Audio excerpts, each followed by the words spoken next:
It's an ML Sports Take here, brought to you by Welch and Company Jewelers and Batavia Downs Gaming. Syracuse basketball this year, I mean, this season is pretty close to cooked. I mean, the ACC schedule is going to be absolutely brutal, both home and away. But you think about this, and I'm talking more now about the future, too. Like, when is it going to get better for Syracuse, right? Like, they haven't made the NCAA tournament since 2021.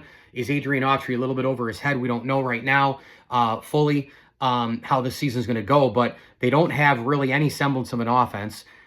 We were told by a lot of basketball pundits, like, hey, you get the best shooting guard on the market in Nate Kings. You get the best point guard on the market, in the NIL portal in Nate George. You bring in tons of versatility and size and length at center, William Kyle and Soiree. You get Starling back. You get Freeman back. Well, Starling is a shell of probably what he used to be. Freeman is hurt. They don't have any real offensive, dynamic. There's no DNA. There's no anything. They don't move without the ball. The freshman class is nice. They give them some pop with Kyan Anthony and Sadiq White, but they're not going to carry you. And this team misses so many free throws that it's embarrassing. They're the worst free throw shooting team in America. One of the top 15, 20 team programs in the history of college basketball is the worst free throw shooting team in America. So you did all of this in the beginning of the year. You went out to the NIL portal. You spent more money. You don't have as much money as the Big Ten schools, Power 5, oil money, SEC, all that sort of stuff, right? But you did spend more. You go up against a lot of the big boys in Vegas. You lose for whatever reason it was, and free throws were obviously probably at the front of the line mostly. But you didn't win any of those games. Then you get run off the floor by Iowa State, and I understand a lot of teams have gotten run off the floor by them. But you had to test your mettle against those teams with guys you brought in. You felt pretty good. Now, yeah, Houston, you go on that big 11-0 run at the end, you make another free throw, you win the game. George doesn't drop it down, goes up for a shot at the end. Maybe it doesn't go to overtime. Okay, ifs, ands, buts, whatever. But you lost all those games. You went up against those teams, spending money in the NIL, getting kids in the portal, way better team on paper going in this year, more athleticism, more dynamic, longer, leaner, better defensively, right? We thought better rebounding. This team can't get a defensive rebound either. So you go up against those powers, you lose all those games, and you lose to Hofstra at home.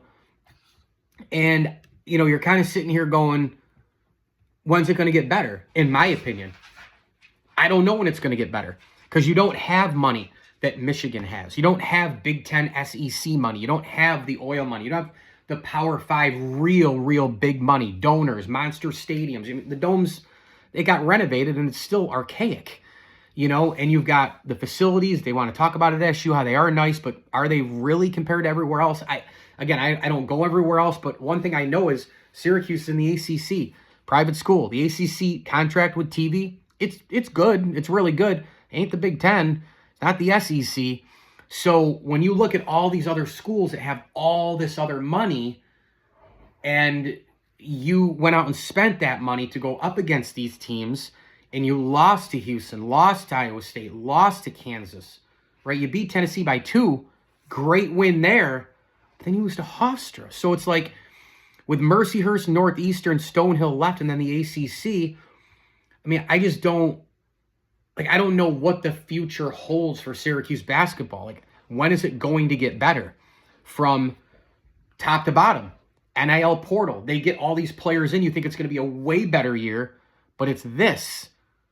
So can it get better than this roster and then you win? I don't know. We thought this roster was pretty good.